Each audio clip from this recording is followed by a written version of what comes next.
ESPN Blacksburg is W226AT Christiansburg, WPIN AM Dublin, and W246CR Christiansburg.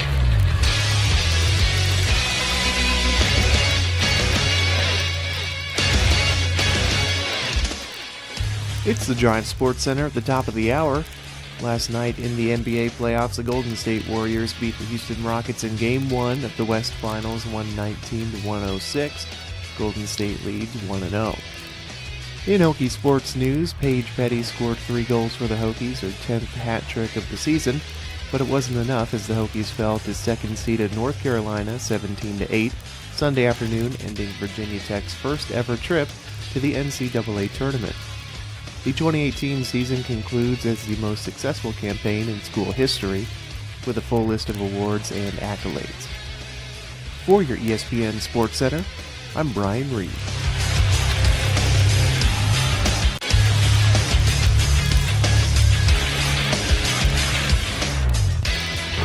It's time now for The Drive. Alrighty then. On ESPN Blacksburg, 93.1, 97.1, and live on the web at ESPNBlacksburg.com. It's The Drive on your local radio station. We are ESPN Blacksburg, and a good Tuesday afternoon to all of you. My name is Paul Van Wagner. Brian C. Reed is in the other studio, taking your calls at 866-961-1430, 866-961-1430. Love to hear from you today if there's something on your mind. You can also hit us up on the AA automatic transmission text line. That number is also 866-961-1430. Update for you real quick before we get to our first guest of the show. I believe the rib drawer is empty today.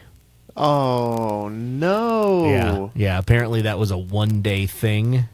Never again? I don't know. Maybe special occasions. I'm really, really upset about that. And if you don't know what we're talking about, check out the podcast at ESPNBlacksburg.com. First segment of yesterday's show, we got pretty in-depth about it, and it was classic. Can't keep my hands to myself. No matter how hard I'm trying to. Scott Nason. I won't Scott. go to myself. Scott Nason. Scott. I love Scott like a love song, baby. When you're ready, come and get Scott Nason. Scott. Nason. Absolutely, let's go. Yes, indeed. Let's do this thing. Scott Nason joining us this afternoon. How are you, my friend? Paul, I'm always doing much, much better when I get to talk to you and your listeners, and so thanks for having me on, and ready to go. Well, we appreciate you doing this with us every single week, no doubt about that.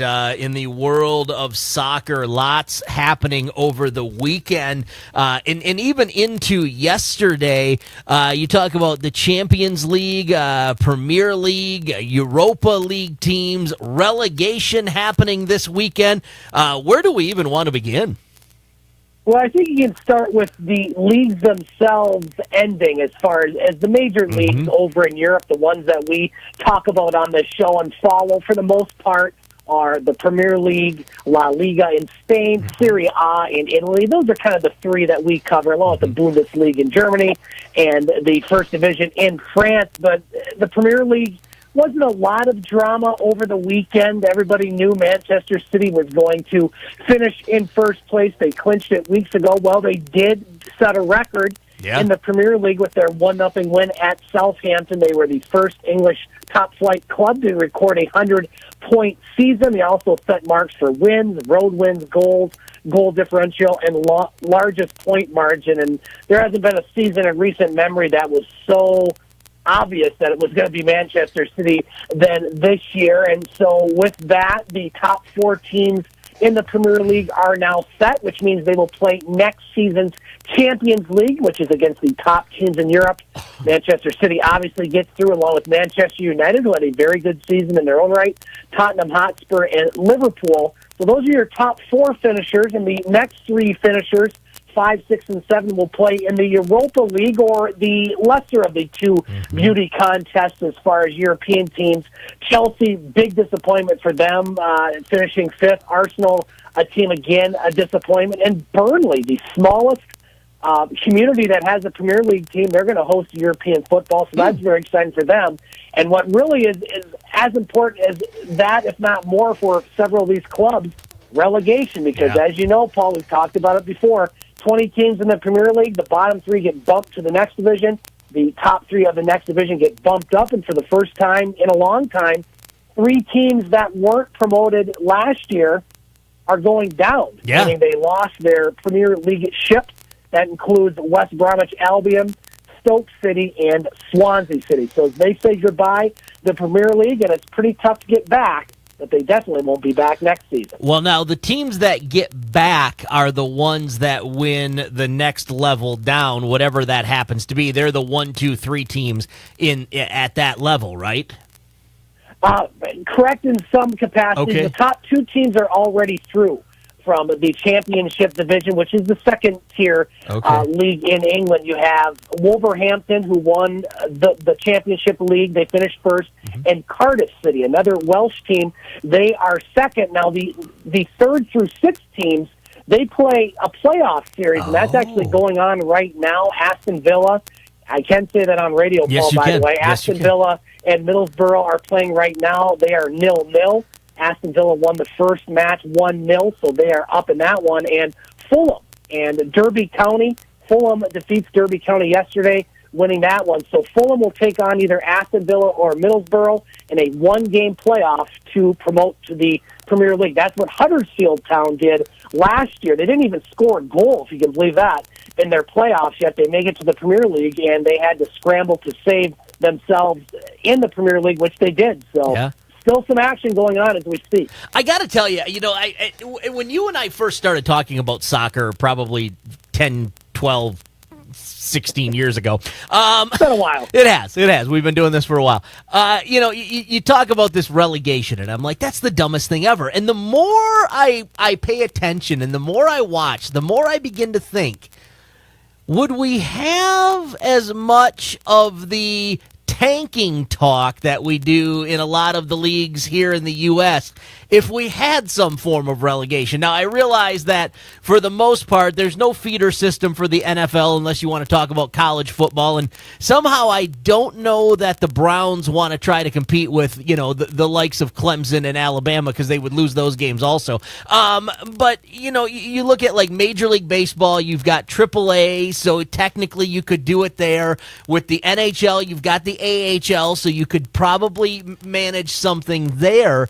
It does make for an interesting conversation as far as what if we relegated the bottom 2, 3 teams in the league and made them go play in a lesser league next year. It would make for some interesting conversation. It really would, and it would make every game important, and that's the thing that the Premier League does. That You're not going to have teams tanking, if you will, for draft picks, because they wouldn't have any draft picks. They'd be out of the league. And I think the only sport right now, the way it's set up, that probably could possibly do that, and I say possibly very strongly here, is hockey, because you do have a lot of professional hockey teams that, the American Hockey League, the East Coast Hockey League, among others. Right. I think you could technically do it there. Football, impossible. You're not going to do it in football. Basketball, you got the D, the G, the X League, whatever the leagues are now. Right. Maybe the NFL with the XFL and these other new pro leagues coming. Who knows? Maybe it could work somehow. But I love the relegation system because every game matters all season long, because you do not want to be one of those 3 bottom teams, because it's really hard to get back once you get promoted, or demoted, I should say. I'm laughing at the thought of Cleveland being demoted to play in the XFL. That's fantastic. I think it's the Lions. I think they'd end up in Arena League too. I don't know where they'd line up. Yeah, that could very well be. I don't even know if they're good enough to play in the CFL, to be honest with you. The one thing that kind of bums me out about the way the Premier League shook out this year was Manchester City just kind of ran away with this. But I think that goes to show, again, much like what you just said, kind of a reiteration here, those early games, they mean as much as the late games. We always talk in the NBA, the regular regular season doesn't matter. Just get to the playoffs. Well, in the Premier League, the regular season matters, and game 1 matters as much as game 25. It really does. Yeah, I mean, every match matters, and you watch these early season matchups in late August and September, and there's already so much pressure on these teams, and you saw what Manchester City did. They got out to that big lead. Some of the other teams like Chelsea, who was the defending champ, Manchester United, they weren't playing terribly, but you look and all of a sudden it's October, and you're already 9, 10, 11 points out, and that's hard to make up in the Premier League. I mean, it's just it's not set up for a late run to catch an opponent, because you're only playing that opponent maybe twice a season. You are only playing that opponent twice a season. Not like baseball where you can be 7, 8 games back in September and catch up on head-to-head matchups. Right. So every match matters, and that's why I think the Premier League has as good a system in all of professional sports really as anybody. You mentioned Chelsea being a disappointment. They finished 5th. I know that this is a perennial top contender, a Champions League team almost year in and year out. What was it about your Blues that they struggled this year? They did. Chemistry was an issue. Not getting some returning players was an issue, and their manager Alberto Conte, who last year was the darling of London, at least in the Chelsea area and the Premier League, and he may not be back next season. Now, Chelsea does have a consolation prize. They do play in the FA Cup final. That, of course, the tournament that everybody participates in. They take on Manchester United, and that's going to be played this weekend. So I think if they win that, that'll make the Chelsea fans feel a little better about life. But pretty much every year in the Premier League, Paul, except for that oddball year we had with Leicester City a few years ago, you got the top 6 teams. They almost always finish in the top 6. And there's always going to be a couple teams that were the odd teams out, this year being Chelsea and Arsenal. So when we talked about draft picks earlier, and obviously that's not something that they do in the Premier League, how do they go about getting the young guys? Brian Reed is a young, up-and-coming soccer player who can play in the Premier League. He's got the skills. He's got the ability. He can kick the ball 70 yards on a just a line right into the top corner of the net, Scott. He can play. How does he go about getting selected? Well, how does that work?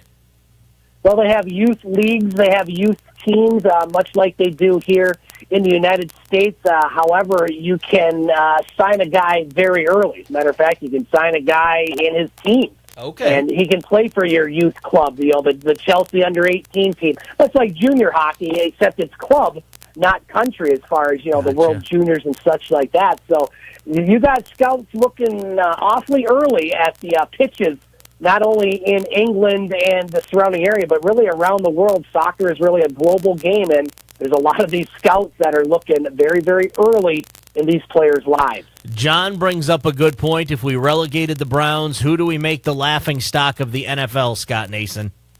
Detroit Lions. They were 9-7 last year, finished second in the division, man. They've won one playoff game in my lifetime, Paul, and I'm not 23 as much as I might portray it. You don't think? Okay, so all right, bigger laughing stock than the Lions. I'm gonna throw out teams. You tell me if you think potentially they could be bigger laughing stocks. The New York Jets. No, they've won a Super Bowl. Cincinnati Bengals. Possibly, but they've been to a couple Super Bowls. See, Oakland, you're going to make the argument for Oakland being a Super Bowl team. The Bears in recent history. Oh, come on now. Now, see, I'm looking at the overall franchise. I'm not talking about right now. I'm talking their whole body of work. Nobody, and I mean nobody, compares to the Detroit Lions. Never been to a Super Bowl. They've won one playoff game since they've been in the NFL. And they have one of the two only 0-16 seasons. They couldn't even collapse their stadium right. It took a couple of times to do that. Matt Millen, heck, his new coach and everything that's going on there. This team is cursed, Paul. You and I have had this talk several times. They are cursed.